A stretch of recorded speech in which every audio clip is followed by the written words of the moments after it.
This is WWE superstar Drew McIntyre, and you're listening to the WWE Podcast. The champ is the one that everybody wants, me. Becky Lynch is going to WrestleMania. Claymore! Austin 316 says I just whipped your ass. This is my iron. You're going to acknowledge me. All right, everybody, welcome to the current state of WWE. It is a very special current state of WWE because this is going to be the second live in-person correspondent that was there for the Elimination Chamber event that took place in Montreal last night or 2 nights ago, depending on when you're listening to this. And that's Anthony DeMarco, co-host of the current state of WWE. Anthony, how you doing, man? And how did you enjoy the event? Look, it was a very special night, and I'm just going to start this off by saying, and not to pump my own tires here or my city's tires, but I think last night proved that Montreal should be one of the trademark and staple cities for big time WWE events. It's insane to me that last night was 14 years in the making in terms of pay-per-views. I think that this should be a city that probably has a pay-per-view a year and I know that's easier said than done. But before we dive into everything with Sami Zayn and Roman Reigns, which obviously is going to be the main topic of our show, am I just being a homer here, Matt? Or watching at home, what did you think of the Montreal crowd? I was impressed not just by the intensity of your reactions to things, but how long you sustain that energy. And that's the thing that you almost never see. It's usually reserved for Monday Night Raws after WrestleMania. Even WrestleMania itself, it doesn't always happen, but it's almost as if you guys had more energy as the show went on, which is like impossible. And you know, you're waiting for the crowd to die. You're waiting for something to kind of just put you guys to sleep. And not every match was awesome. I think the majority of the matches were really good, but you know, this was impressive from a sustainability standpoint. And you know what? I think that's also important to say is that it was a very good pay-per-view, and it continues a very strong record since Triple H took over that most pay-per-views, even B-level pay-per-views, have been very enjoyable to watch. And this one was. I remember looking at my fiance who I went with, and I think it was during the Edge match where I was like, you know what? Like, this is really good television or just a good live event. It's just good content right now. And I think that overall, last night, before we get to the main event, or more specifically the ending of the main event, shows that WWE is in a very good place and probably the best place it's been in probably over 10 years. I think that there's a lot of congruity in the storylines. Everything makes sense. There's good wrestling, like the wrestling up close and personal. Obviously, the first time I've been to a live show since Triple H took over, I thought was awesome. One of the best men's chambers I've seen probably since the early days and definitely since the inception of the new look chamber, the baby-proof chamber, as I like to say. Absolutely incredible. You know, I thought the tag match was amazing, over-delivered. It was a match that I didn't have a lot of interest in going in, but I really liked. And even aside from the ending, which we're going to get into, I thought the main event was just world-class, grade A storytelling. So, I mean, I'm trying to say the positives first because I thought that 95% of last night was just a spectacular wrestling event. I think it's good that we start with the good stuff because, as you said, there is so much good to go around on this event. Not everything is perfect. Beth Phoenix botched a spot at the end I mean, like, she missed. Brutal. Yeah, I mean, it was pretty obvious. I mean, that kind of stuff happens. To be fair, she hasn't been in the ring regularly in how many years? So, I mean, I'll give her a pass on that. But it was certainly a botch on that spot. But outside of that, I mean, it was a really good event, really nice match with Edge and Beth that I'm with you. I was kind of just going in like, oh my, how many more of these matches are we going to get with Edge and the Judgment Day? And actually it looks like Edge and Finn could continue to Mania. I mean, so we may be in for, you know, part 7 of that matchup. But outside of that too, the men's chamber, excellent. A+ for me. Loved that chamber match. Even if Logan Paul came in At least they're booking him as a heel, as he should be. Seth Rollins to Austin Theory to Bronson Reed, who had an outstanding performance. If you didn't know who he is, you do now. In the women's chamber, while I didn't think that was a 10 out of 10 by any means, it certainly had its moments as well. With Asuka winning, totally makes sense. No problems there. So I thought it was awesome. Then the storytelling, again, we'll get into the meat of the subject in a minute with the finish.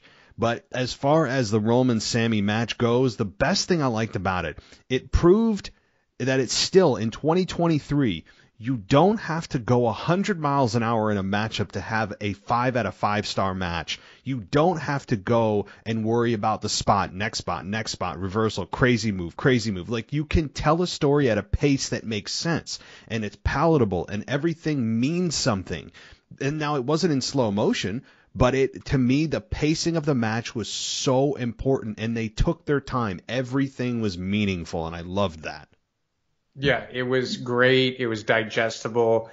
Everything was just brilliant storytelling. I thought giving Sami Zayn his old theme song back was awesome, which we saw on SmackDown.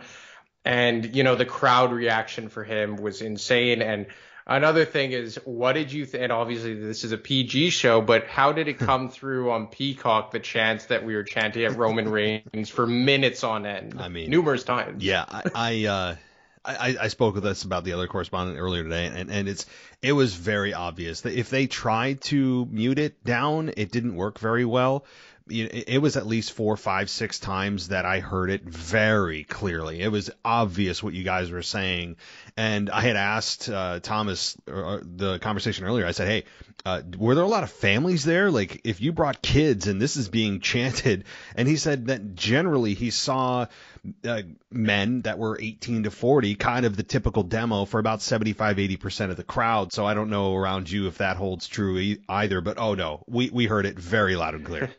Well, look, there were kids around where I was, like mostly just people in their like the age you just brought up. And I remember like I joined those chants for a bit, and there were like 2 kids like sitting maybe like 4 or 5 rows down from me, like of a very young age. And my fiance was just like, Anthony, like, and I'm just like, I'm sorry, like I paid money here, and this is awesome, this is historic, and I want, like, it was just.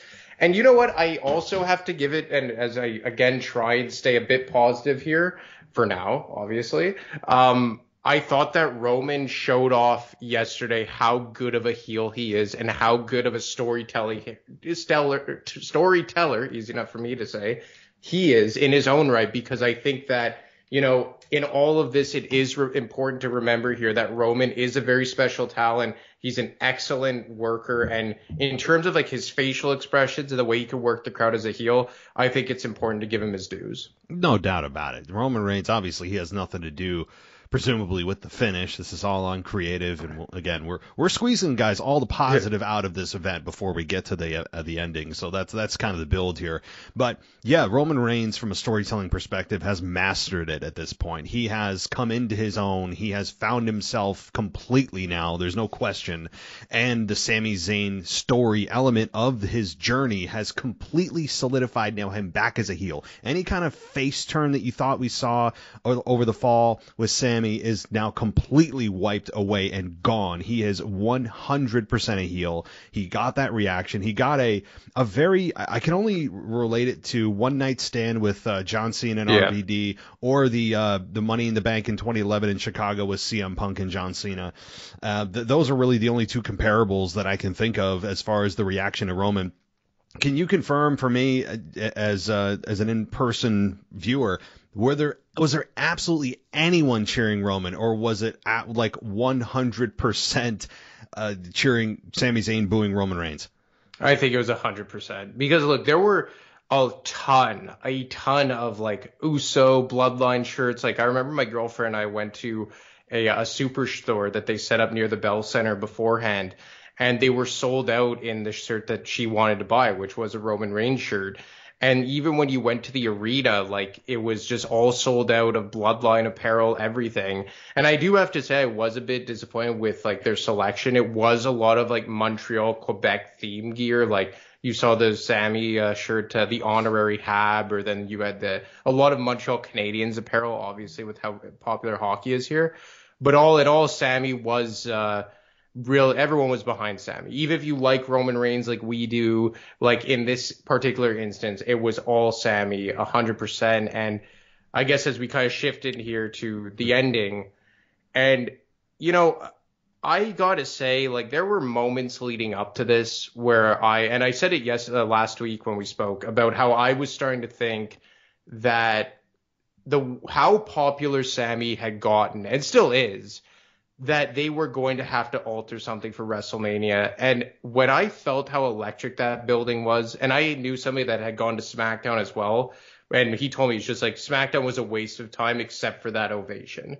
And that ovation was breathtaking for Sami on SmackDown. And I really thought, like, you know what? Like, this is such a once in a lifetime moment that they will never, ever, ever have again. The fact that they booked Montreal for the Elimination Chamber back in November, I want to say. And then I don't even know if they knew that it was going to be this popular with Sami Zayn, but it's like everything fell in the right place. All the cards fell right at the feet of Triple H and Creative to have one of the most historic moments in WWE history. And I don't think that's selling it short. Like, this is the best storyline, in my opinion, in well over a decade. And it was so natural and so authentic. And it was just something that didn't have to be forced in any which way.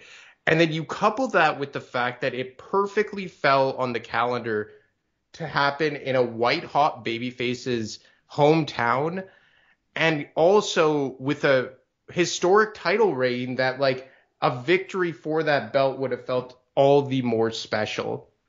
And, you know, as the match was playing out and you saw all those ref spots and bombs, and then Jimmy comes in, and I was just like, as soon as Sami hit that spear on Jay, and I just said, he's going to obliterate him with the chair, they's going to hit him with the spear.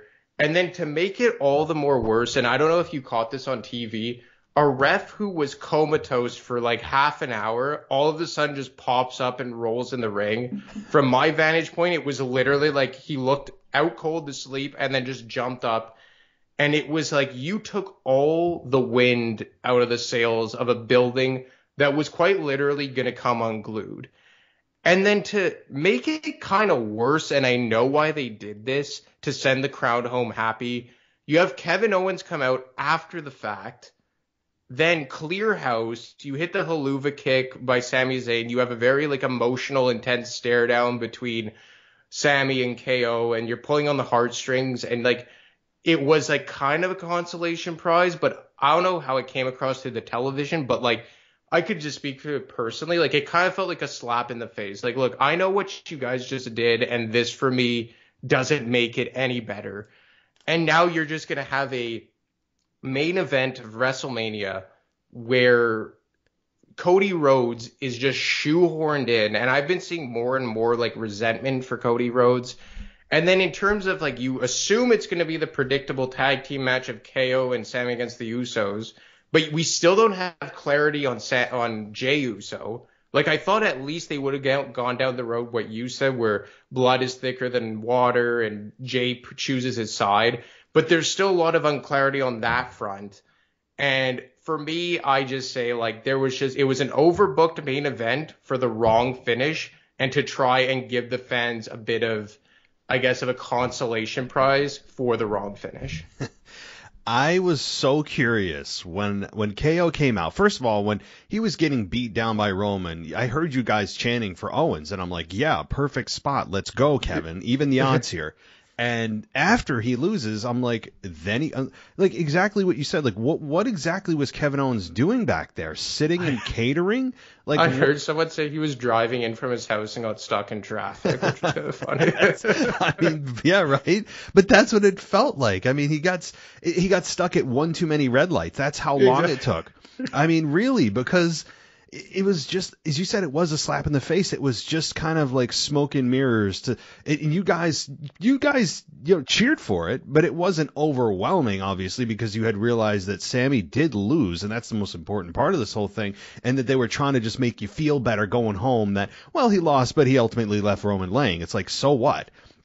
I mean, okay, great. Yeah, he hits a finish on Roman, but it's too late. Match is over. Damage is done. You know, the whole storyline has now fallen down and collapsed on itself. And okay, great. Kevin Owens and Sami Zayn have aligned. Wonderful. Like that's cool. They have a hell of a chemistry, hell of a history. They both are from Montreal. It's all a wonderful feeling.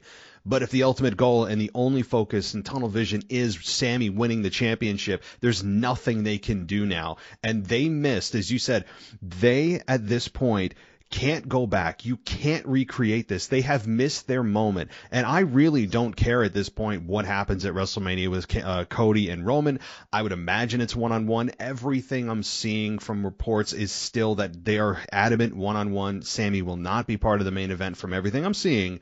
So if that's the case, then we're just going to get the match that we thought we were getting with the tag teams and Sami not in the main event, and it's going to be Cody and Roman. Now, the last thing I'll say on just this piece is that I think now that they have really pulled the trigger here with Sami not gaining the belts, Roman retaining, and everything being sacrificed at the altar of 1,000 days, which is, I think, where they want to go.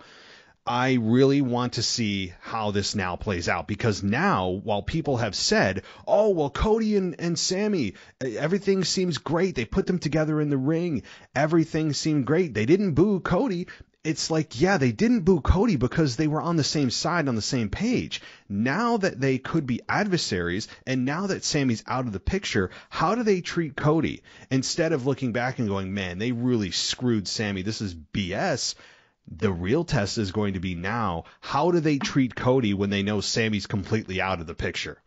Exactly. And, I kept thinking after that segment that they had on Monday Night Raw, I was thinking to myself, like, would Sami and Cody Rhodes not be the best main event at this point? And I was saying, like, if you would have put the belts on Sami Zayn, I would have had no issue with Cody Rhodes walking out as champion at Mania. Because that is another opportunity where you could have your cake and eat it too. Where, Sami conquers the mountain, but at the end of the day, when he gets his second shot to double down as a main eventer, you get Cody Rhodes in there. He has his big moment, and then WWE goes on their merry way. And I remember I heard you say it, I believe, on your mailbag, your theory about The Rock, about how he would interfere, cost Roman the championship, and then that would set up a match between them two. And I didn't think The Rock was going to show up, but I got to thinking, I'm just like, could they have not done that exact type of angle, but with Bray Wyatt? And then Bray Wyatt could play on the fact that he was the last champion before Roman Reigns. Roman Reigns beat Bray Wyatt, and he was the one who sent him down that dark path. And you could have Bray Wyatt versus Roman Reigns, and then you could have Sami Zayn versus Cody Rhodes. I just think that, to your point, even if they decided at this point to be like, okay, we got to call an audible, a la Daniel Bryan in 2014 and put him in the main event, you missed your moment. Last night was a special, special night. Obviously, I'm biased because I'm from Montreal. I was there in person. But you will never, ever, ever have an opportunity like that again. And you blew it. I don't care that it was Elimination Chamber. I don't care that it was a B pay-per-view. I don't care that it wasn't WrestleMania. Last night was a special moment that could have been engraved in WWE history forever. Forever. If Sami Zayn would have won last night, that is an instant classic. But they decided not to, in the name of 1,000 days, in the name of Cody Rhodes, in the name of a plan that they've had in place probably since Cody Rhodes tore his pectoral muscle back in the summer. And that's unfortunate to me, because sometimes I think you have to read the room and be like, you know what? This was best then, but it's not what's best now. And I don't think this is what's best now. I don't think that anyone gives a damn about Cody Rhodes versus Roman Reigns. I can't see it. You had the best storyline of the last decade, if not longer, culminate in that. And again, it wasn't even so much the fact that he lost, but it was the most predictable way. The same old cut and paste, 75 ref bumps, outside interference, just destroying him with a chair spear and goodnight the lights. Like, it was just so predictable. Like, as soon as he hit the spear on Jay, I said, that's it. That's it. It's over. He's winning. Like, Roman won. And I want to give them the benefit of the doubt, because like we said to open the show, there is so much positivity here. There's so much. The vast majority of the show was positive. Aside from that, like 5 minutes at the end, it was an A+ pay-per-view. But I just cannot believe that this is where they're going with it. And it's like, even if they want to try and give Sami his day down the line, it's gone. It's over. Like, not his popularity, but that moment is never, ever, ever coming back. No, it's not. And they are going to rue the day I think they did this, because this is this storyline with Roman, as you and I have said forever, and I think a lot of the fans would agree, is one of the best that they have produced in the last 5 to 10 years, hands down. Whether you loved it or not, the fact is it's still the most successful, the most talked about, the best told. It just is. And you cannot tell me that last night in Montreal with Sami Zayn, hometown boy, one of the best storylines that they've produced in a decade, all comes to a head in the best possible scenario. This is a storybook ending to this storyline. Exactly. Like, even if you're biased from the city, as an objective, like, or as somebody completely neutral, I don't love Montreal, I don't hate Montreal. I've been there. It's a great city, but I don't feel the connection with the city from a personal standpoint. But I will say that, again, looking at this, you feed off the energy from the television, hear the crowd, because you've been to an event before, you know what it's like. Those are very rare. The emotional connection that the fans have with Sami is not something that happens often at all. I mean, Daniel Bryan might have been the last person that the fans organically connected with. You can't tell me that there's a better payoff than that. Is it Cody? You can't tell me that's a better payoff. Is it Sami at some point down the line?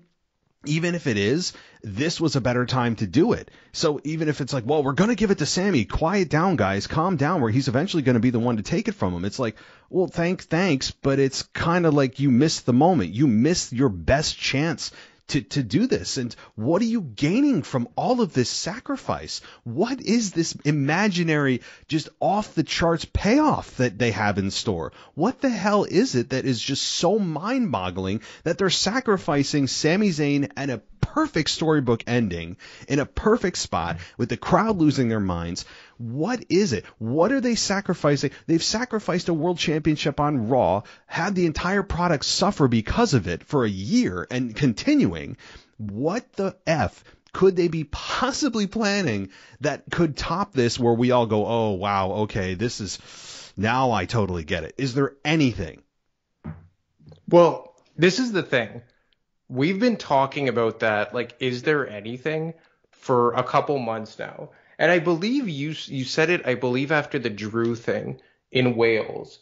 Like, it's getting to the point now where, like, no matter what the payoff is, it isn't going to be worth it. But last night, I would have been like, you know what?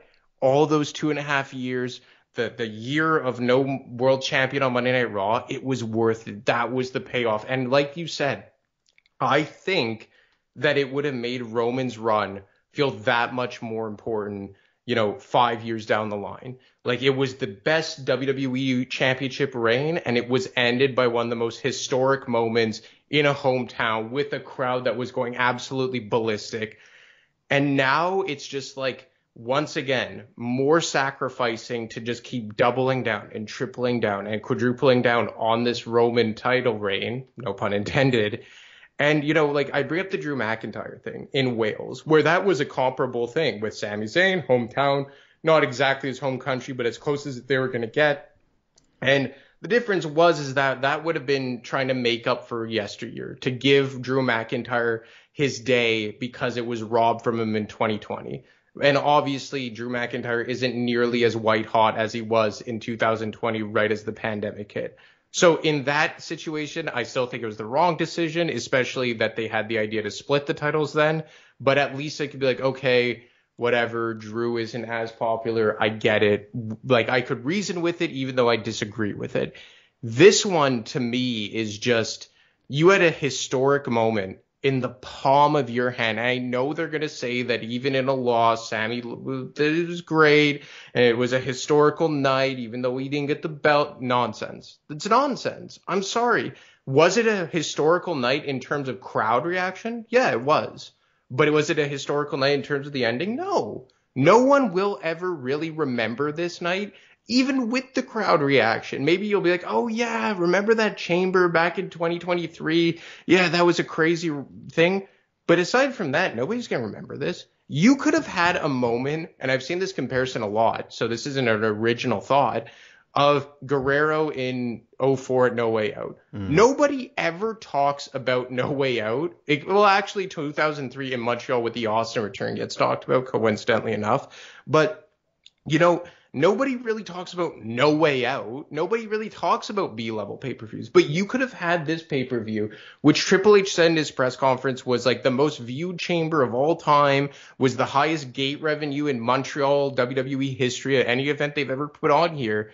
And you could have, put a cherry on that massive, massive wedding cake with one of the most historic title victories in the history of the company. And I don't say that lightly. Like, would you say that it's an exaggeration to would have considered that one of the most historic title victories? No, this is like, it's seeing a blue moon. It's seeing, like a ghost. It's seeing, pick your mythical creature. These things don't happen.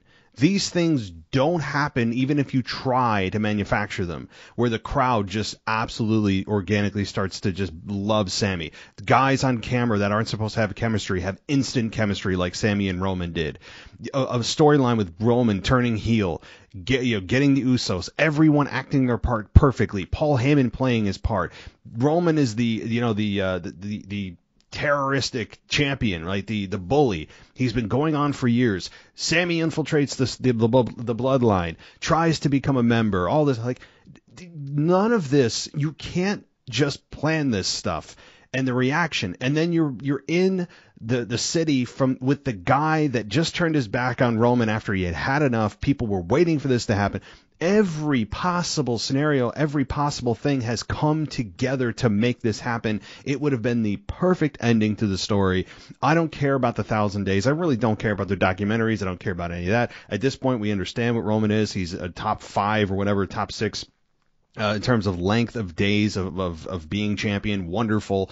I don't see what they're seeing anymore. Whatever they see, it's a mirage. What we saw last night was reality, and they could have ended it perfectly. You could have still had Roman in the main event challenging with Sami Zayn if, The Rock or anybody wasn't come out, which obviously didn't happen. You could have had Roman in that triple threat that I know they just, for whatever reason, don't want to do, and they're just completely dead set on setting Cody Rhodes in that main event to get him to be that next level main event babyface, which I don't think is going to happen now. But this is a rare thing to happen, and they just completely botched it. Now, again, we haven't seen the whole story play out. We don't know what's happening with Jay. We haven't seen the true main event of WrestleMania yet. But if all things are just going to stay the same, they lost a massive opportunity here for a historic, as you said, a historic title win with Sami Zayn that should have absolutely happened. And even if, let's say, they decide to put Sami Zayn in the main event, you have a triple threat match and he wins at WrestleMania, does it feel more important? If you're saying if Sami Zayn is in the triple threat? Yeah, if he, let's say, he joins the triple threat and he wins the world title at WrestleMania. No. Does it feel... No, exactly. Isn't that insane? Yeah. and that's the whole thing, is that there is no payoff to this anymore, in my opinion, that makes it worth it. Like, Cody Rhodes, I mean, I can't imagine that he's winning at WrestleMania. Like, I really, really don't think so. And look, even as someone who admittedly isn't a huge fan of the Cody Rhodes character, I still have appreciation for him as a wrestler. I'm like, I don't like him, but I could be objective and be like, I could see why people like him. He's a really good talent. And I do think that all in all, he's a main eventer. They pushed him there way too quickly, but whatever. But I still don't think it's fair for Cody Rhodes to be put in this situation, because there is going to be an inherent resentment from at least a portion of the crowd. And I don't think anyone should be subjected to that. I don't think that Cody Rhodes should be in this spot just because it was meant for someone else. But even if I'm looking at it from his perspective, like, it's not fair for Cody Rhodes that this is supposed to be his big moment and people just don't want him there. Like, even though we don't like Cody Rhodes, could we objectively acknowledge that he's been put in a really unfair position? Yeah, I mean, I do feel where he's like, oh man, did this have to happen? The year that I returned to WWE? Yeah, I do feel for him. I do. Yeah. And then you look at Roman Reigns, that like I've had people say like, oh, I'm sick of this bleeping guy, like I'm over it, this and that. And I don't think it's even fair for Roman Reigns at this point. Look, I get it. He's supposed to be a heel, so it is different. So you could boo the bleep out of him like until the cows come home, and that's exactly what they want. And he is still excellent, as we opened the show talking about. But like his run has come at the sacrifice of so many things, like we said, the Raw not having a world champion, Drew's moment in Wales, now Sami Zayn, that it's like you said, like what is the payoff now? Like last night to me was the ultimate payoff. Like this was something that you could have sat back and said, okay, they sacrificed a year of a world champ on Raw, they sacrificed Drew's moment, but this is it. This is what it was all culminating to. And I just don't see it. Like, unless I think the only thing that I've seen that could maybe save this is like Jey Uso winning the title from him at like SummerSlam this year. Which, I mean, I guess I could kind of see that. Like, maybe it'd be a good payoff, but like, it's like you said, like, it's just gotten to a point now where like Sami Zayn. Like, for me, I'm just like, Sami Zayn now is just going to wither way back into maybe not obscurity. He's probably like forever like iconized. I don't even know if that's a word, but he's ever enshrined in WWE history as like this historic 8-month run. But like, it was just such an underwhelming like conclusion. And like you said, I don't get what the payoff could possibly be. When we sit here and say that the guy that we wished won last night could win in the main event of WrestleMania and we still don't feel like that was due justice, that's all you need to know about what they've done here. And they have lost and missed this opportunity that they will never get back. When you say that the guy you want to win in the main event of the biggest show of the year still wouldn't do justice. I would take it, but it's still, I don't feel like it would have the same emotion. It would have the same build. It would feel like it's at a boiling point. It would just, everything comes together that is just perfect. It ain't going to happen. You can't recreate this moment. These moments happen organically more often than not, and you can't even at WrestleMania, I think, reconcile it fully. I mean, we'd all be happy and wonderful, but again, it's not going to happen. You know why? Because again, you're going to be looking at 50, 60 days until he hits his 1,000th day. There is almost no chance of Cody Rhodes winning, which I'm happy about on one respect, but I think the reign will continue. And actually, early WrestleMania prediction as we're chatting here, I think Cody Rhodes loses to Roman Reigns, but I think what could happen to alleviate the whole Rock thing is Rock comes out at the very end of the show and challenges Roman a year out at WrestleMania 40, like he did with John Cena from WrestleMania 27 to 28, I think is what it was. Whatever. Yeah, exactly. So he could at least tell us and commit to WrestleMania 40 in Philadelphia, give Roman a rock bottom, and then, he said title. He could say whether you're holding this title or not, we've got a date at in a year or something like that. I don't know, but that's I think probably what is happening here is The Rock does show up, challenge him a year out, send the crowd home happy, leave him with a rock bottom, and we've got a year to build to Rock Roman for sure at WrestleMania 40. That's my guess at this point, as Roman Reigns is probably going to stand there tall, holding the belts, with Cody Rhodes laying face up. So, I mean, I guess that would be good. It's just, for me, I'm scared about what's going to happen to Sami after this.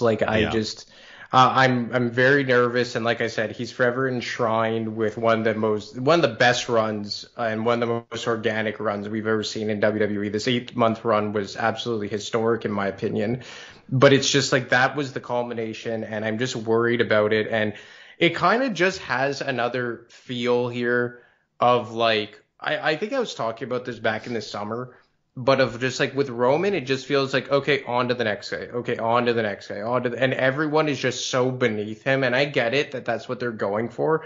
I understand. But do you also think that the way that, all the interference, the 2 ref bumps, the chair, for that, I heard once one person say to me, they would have almost rathered, instead of all that overbooking, they would have rathered just a 30-minute long match and Roman beats him clean. Would you have rathered that than what we saw? Yeah, I don't need all of this, like, kind of the ref bump thing and, oh, Sammy, he could have won the championship right here, and that's kind of the out. That's the saving the face for Sammy. I don't need that. I mean, because it's just like you said, it kind of overbooks things. It complicates things, and it's not like it's hard to follow, but it's just your mind goes here and then there and then here and then there instead of just kind of a linear path, which I think is underrated for these kinds of matches. Instead of ref bump, finish, false finish, kick out of two finishers, this and that. Like, it doesn't always need to be 40 ways of a detour to get back to the highway. It doesn't always need to be that way. And so, yeah, like, I think there's something to be said for just Sami Zayn outright losing to Roman. Would you have preferred that? I think so, because it was almost like it became like a massive troll, like all the Jey Uso thing with the chair, and then they made it look like it was gonna be the same thing what happened at Rumble with the chair in the back, and then like the shoving in the face, then the spear, and like it was just like, or the miss spear rather by Sammy, and like it's just like when all this like nonsense started unfolding, I was just like, okay, like they're doing stuff to compensate for like the ultimate outcome. Like, I think it was that when Sammy like jumped out of, like, I think it was Roman, like went for a spear and he like hopped over him, he hit the turnbuckle, then Sammy hit the Superman punch and then the haluva kick. Like, I was just like, that was almost like a perfect way to just like end the match. And then like I said, like I almost knew that he wasn't going to win because I just know WWE. But then like I was just like, if you're going to do it, just make it a story of like, he just tried his ass off and Roman was just the better in-ring wrestler, and prove why Roman is the top guy.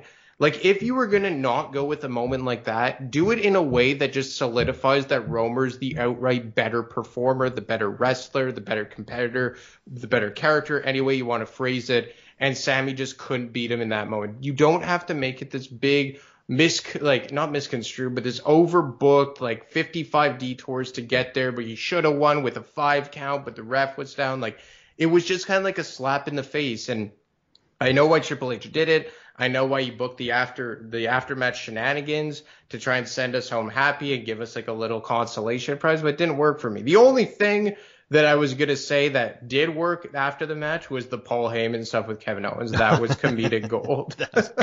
Yeah, if there's one saving grace, it is Paul Heyman trying to throw punches, which was just cartoonishly bad. I mean, I love Paul Heyman. He has taken a stunner before from Stone Cold. That was hilarious. Yeah, so it was pretty damn funny. I mean, that is one feel good moment that's unexpected, is Paul Heyman taking a stunner from Kevin as he tries to hit him in the back. It was great. It was the punches in the back, and I'm just like, you know that you're just organically not a good athlete when just simply throwing punches makes everybody laugh. Yeah, it was true. Yeah, like totally unexpected. Give props to whoever came up with that spot, Paul Heyman himself maybe.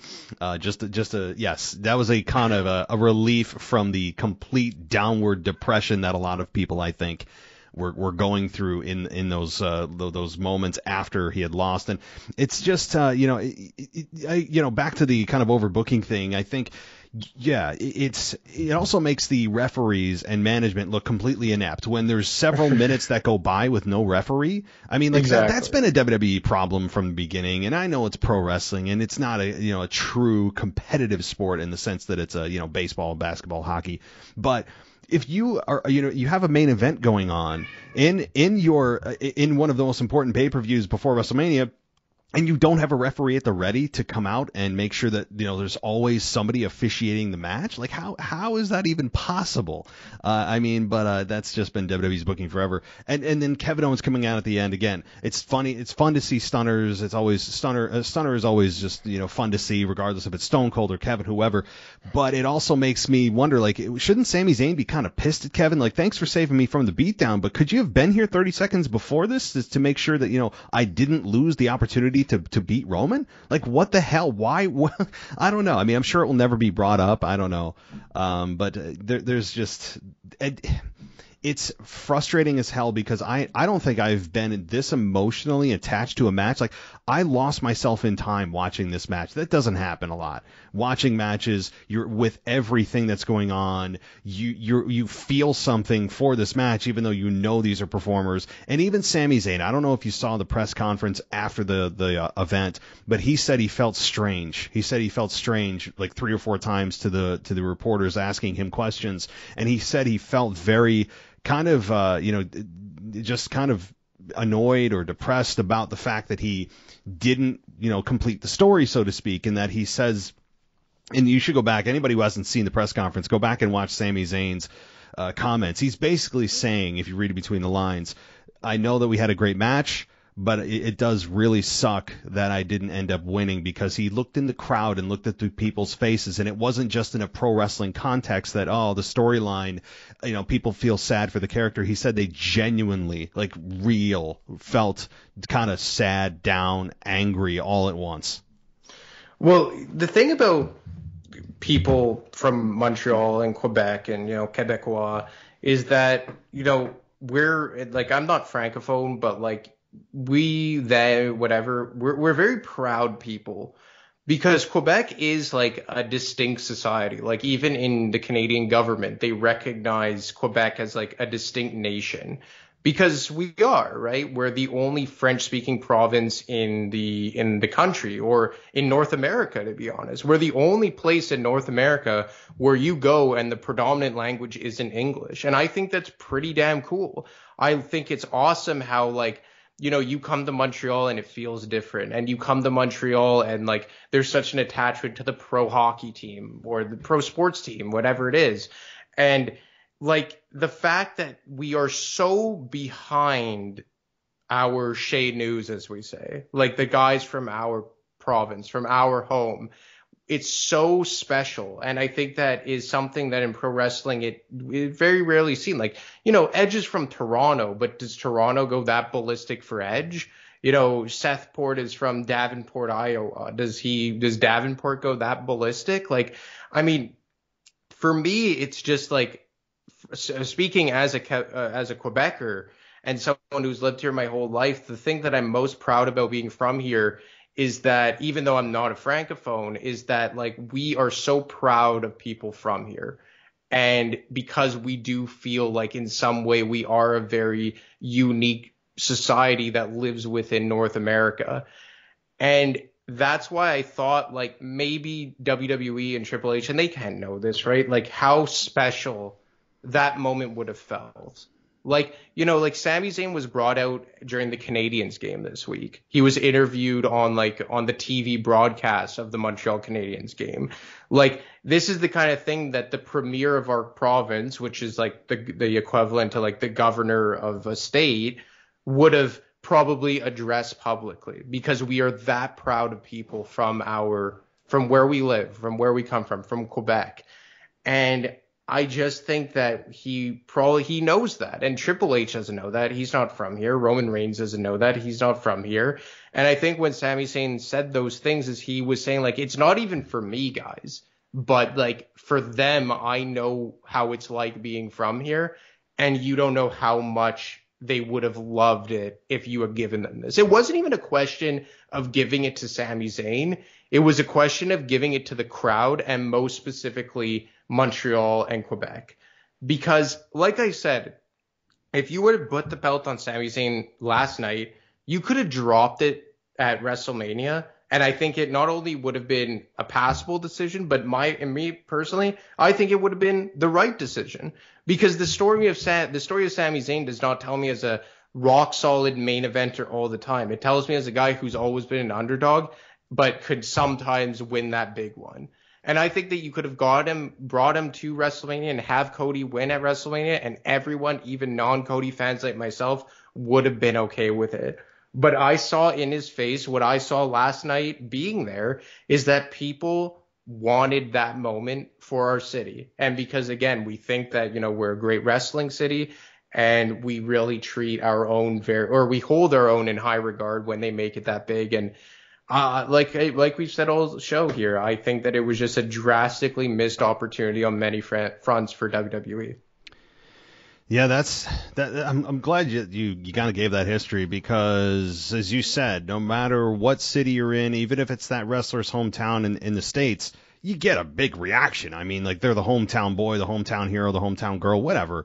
And, they get a big reaction. Even if they're the heel in that story, they tend to get, the script flipped, at least for a night. But in Montreal, it felt different. It always is different. As what is it? Jerry the King Lawler always calls it bizarre world. I mean, I don't think that's an accurate description. It's just passionate fans who are telling you how they feel, and they try to cover it by calling it, bizarre world. It's not. I think that Canadian fans have shown that some of the state fans need to catch up in terms of passion and being proud of where you are. And I don't think that's not something you can just have people do. It's either there or it's not. And of course, the storyline and everything else leading into it certainly helped with that reaction. But even if that wasn't the case, I think Sami Zayn would have been, had an explosion of a reaction. And I don't know. I feel like this one, they're going to rue the day that they didn't do this. They won't ever say that publicly, ever. They may, in a documentary 10 years from now, saying, yeah, back in when, they may mention it. But I do think they'll rue the day that they didn't take this opportunity when it was given to them on a silver platter, everything aligned, and they didn't snatch the prize. Because you can give it to them on another platform, SummerSlam, in a stadium, or at WrestleMania in the main event, which it sounds like I'm just kind of being very kind of just brushing it off as if that's not important. It is, but there is something and was something special about last night that comes along. Again, the last time I remember is 2014 with Daniel Bryan, or before that CM Punk in 2011. This happens like very rarely, as you can tell, and I don't know. I don't think they completely screwed up the storyline where it's like irreparable at this point. But for Sami Zayn, I feel genuinely for him as a person. I feel his and for you guys in Montreal, I feel that the kind of disappointment and the anger and the frustration and all that, even though it's pro wrestling, it's just, it's not that it's real to us, but it's real from an emotional standpoint, from a standpoint that we know that this product can be so good when it's good, and it can be just life changing when it's good. And it sounds crazy to say, but there are moments like this that remind you why you're a fan. Like, these are the moments that you go to and remember and feel that you're like, this is why I love pro wrestling. For all the garbage crap sometimes that they put us through in storylines, from the eye-rolling stuff to the just ridiculous, these are the moments. This is the stuff that we look back and go, damn, that's why I'm a wrestling fan. And I think they missed the opportunity last night with Sami Zayn. There's just there's no two ways about it, and I don't care where they give it to him at this point. It's not going to be as good as it could have been last night. In terms of the bloodline, has this made you check out at all in terms of it, or do you still think it's such a good story that you'll still be intrigued? I mean, Sami said last night in his press conference that he said it's not over, and it's not. I mean, they have loose ends to tie up here. Even if Sami completely is disconnected from the bloodline at this point, which I don't think he will because there's the Jay thing, but Jey Uso has not been determined where his loyalties lie. I still think it's with the bloodline. Jimmy has made it very clear where it lies. Solo Sikoa is MIA. I mean, I don't know if there was issues with Solo getting into the country or something. I don't know. But Solo Sikoa, I think, is going to have an amazing singles career once he gets away from the bloodline. I don't think the bloodline story is dead. No. I mean, I think it'll continue through WrestleMania, and then seeing who drops belts and all that will determine to me if the story, the bloodline faction is going to continue. So no, I don't think it completely put a death nail in the bloodline story. However, I think it put it into a coma for me when it comes to Sami Zayn and the interest I have of where the title picture is going, at least until past WrestleMania. Yeah, I think that's fair. It's and in terms of Cody, obviously, like, we're not fans of his character, but like, do you have any interest in the main event if it truly is just one-on-one Cody Roman? Yeah, it's a hell of a question. I'm going to make a concerted effort to try, and it's so sad to say it's a WrestleMania main event. And we've said this the past couple years too, like with Brock and Roman last year. It's like I want to try, I want to, But given that I don't care if Cody wins, you and I obviously are not interested in his babyface character. If he turns heel, different story. But I'm interested in it from the perspective of how good of a wrestling match is it going to be, and what happens after. I'm actually more interested in what happens after the pinfall, and likely Roman wins and stands there, however the hell he wins. And if The Rock comes out, or Sami attacks him again, or like whatever, like you would imagine there's got to be some kind of feel good go home moment. They simply can't. They just, or could they, have Roman stand there and do what he's done the last 3 years nearly, which is insane, and just stand there with the fireworks going off, and he stands there and his music goes off and that's it. Like, I mean, that's really all I'm looking forward to, is pure wrestling. Can they make me care? And what happens after the match? I guess I got away with the fantasy booking, and like maybe it's just because I feel that Roman and Jay and that whole angle with the bloodline like doesn't even need the belts anymore. Like I feel like the bloodline is such a special group that like you could have compelling TV without Roman having the championship.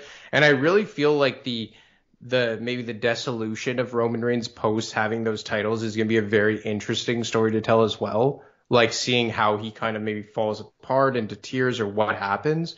But I just kept thinking, like, imagine Sami Zayn against Cody Rhodes at WrestleMania. Like, if you take Roman completely out of it, like I said, like I had the whole thing of like, you could have Bray Wyatt interfere, and obviously he's kind of ice cold right now, but I think that would have been a compelling story. Like, could you imagine, like, if the lights went off last night and Bray Wyatt and Uncle Howdy interfered on behalf of Sami Zayn? Like, do you think that would have been a good finish?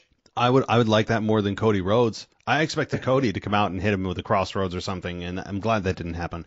But Bray Wyatt would have been a nice turn for me, because there is history there. There is history there. Even if Bray Wyatt isn't putting on great matches as of late, and he's got convoluted gobbledygook, as LA Knight perfectly put it, I think there is a lot of interest there if Bray Wyatt could just focus on one thing instead of 18 things and find a simple story to tell. Yeah, I think that would be that would have been, I mean, you guys probably would have exploded if you heard that the piano keys and the lights go out. Hell yeah. I mean, I think that would have been much more intriguing. Even if as much as you guys love Kevin, I love Kevin, the timing of it was just piss poor.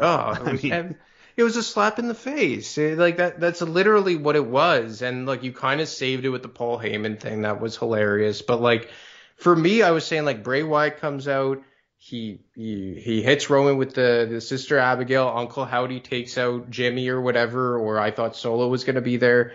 And then Sami gets the victory. You get that massive reaction. You build to Sami versus Cody at WrestleMania. And then Bray Wyatt's whole reasoning is just like, you're the one who defeated me for that Universal title and the one who sent me down that downward spiral that left me on the unemployment line. And I realize now, like, blah, blah, blah, blah, blah.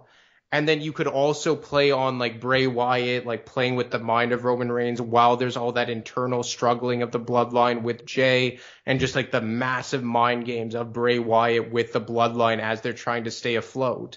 And now you have this in total new, fresh part of the bloodline of them trying to prove that, blood is thicker than water while they're dealing with this mastermind. And then you have Sami versus Cody Rhodes, where like Cody Rhodes is saying, you know what, I'm glad that you told your story, but at the end of the day, I'm still going to tell mine. And you know what, even though I'm not a Cody Rhodes guy, you have Cody win at Mania. Whatever, it's okay, but you give Montreal that moment. You inject some new blood into the main event scene, and then you get to tell a new story with Roman Reigns and the bloodline, and pull on the past with Bray Wyatt. And I think the biggest reason why, or one of the biggest reasons I was so frustrated last night, is that it's once again the same old story with the bloodline. Outside interference, ref bump, spear, chair, and that's it. And I guess like I thought that obviously the fantasy booking got away from me with all that. I'm sure some people will disagree with it, but I thought like that is something that was at their fingertips that they could have gone with. I wish that had happened. Obviously they have bigger, better plans. I also don't see, as we're talking about the dissolution of the bloodline, looking at this from a business standpoint and like how much merch they're selling, it wouldn't make sense for them with how much money they're racking in with merchandise from Bloodline, from shirts to, I mean, video games coming out soon, and like all this stuff. You're not gonna you're not gonna destroy a group that's basically a cash cow for you. I mean, I think that's part of the reason why the New Day stuck together for so long, is they consistently bring in a significant amount of revenue from a merchandise perspective. So at the end of the day, it's not always about dollars and cents, but they're a for-profit organization, and you can't just willy-nilly, with creative, if there's going to be a monetary impact. And with the Bloodline, there certainly would be if they just decided to disband them and then the merchandise goes away. They're just selling too much of it, which also, I think, plays into the fact that they're going to continue the Bloodline, which is why I think they're going to keep Jay in there, and that he's going to show his true colors and face Sami and that whole thing. I mean, when eventually the Bloodline disintegrates, whenever that is, and they all just seem to go on their own again, it's not going to be until the merchandise sales start to dwindle. There's a trend that way. The fans are getting disgruntled, that kind of thing. And that we don't see that yet. So there's also the money end of things that's telling you probably not the best thing to do right now. You can take the titles off them, but getting rid of the group may be not the best from a business standpoint. And but, I agreed. Yeah. I wasn't advocating for like the Bloodline to like disintegrate. It was more to show that like you could tell a story of them trying to stick together, and they end up sticking together, and you could have Roman beat Bray Wyatt at WrestleMania. But it's just, I don't know. I think that there's just a different story to be told at this point. Like, I don't want the group to go away. I think that you still have a lot of runway left. I just think that you're running out of runway with Roman Reigns as this unstoppable, godly-like figure. I think that racetrack is really running to its course now. But the group as a whole, I think, has a lot left to be told. Like, look, we were talking about in June. In June, we were saying just like, we like the group, but it's getting a bit stale. It's all Bloodline all the time. Like, we need something different. That something different was Sami Zayn. And Bloodline once again became the most, the best thing to watch on WWE programming each and every week. And yes, Sami Zayn was a key part of that, but it wasn't just Sami Zayn. It was what Sami brought out in Jay, what he brought out in Roman Reigns. He brought that different dynamic. And now that that's done and we're just back to the same old, okay, Spear, undisputed, unstoppable champion that no one comes close to. It's just like, are we just going back to 12 months ago at this point? And I think that's just, they need another dynamic here. Yeah, that's exactly what I was going to say. You stole my thunder, is the fact that now what made the Bloodline storyline so palatable and interesting on a weekly basis was Sami Zayn. He was the straw that stirred the drink, so to speak. And now you take him out of the equation and it's back to pre-Sami Bloodline. That's the part that we got kind of fed up with, and a lot of fans fed up with. I think the Sami Zayn element was a critical factor in the success of the storyline for the Bloodline. And now, what does that look like? Fans are going to be reminded, wait a minute, we've enjoyed the Sami stuff, and it's been awesome and entertaining, but now we're back to, Roman's been champion for how long now? This is nonsense. Raw doesn't have a champion? I think people's eyes are going to be reopened after last night, and realize, that Roman is still champion, that we need to get a belt on Raw. This is ridiculous. It's not even like a pro wrestling, I'm angry at the heel. It's just, this doesn't make any sense even from a business standpoint. Like, what are we doing here? Like, as a fan that wants to make the product and see the product the best it can be, I'd love to have a conversation with somebody that tries to make the argument that holding two belts on one guy for over a year is the best choice. It's whatever. I mean, we've had that conversation, but oh my God. Anything else that you wanted to talk about? No, I think we covered it all. I think we all laid our, we said all of our feelings here. We laid our heart on our sleeves, as they say. And the only thing I would say quickly, I listened to your mailbag show, and I want to say it was Rocky T, but it might be someone else who said that he really likes the shows we do together and that we have great chemistry. And I just wanted to thank him for that nice comment. It's much appreciated. And I do obviously subjectively concur that I do think that we have really good chemistry on this podcast.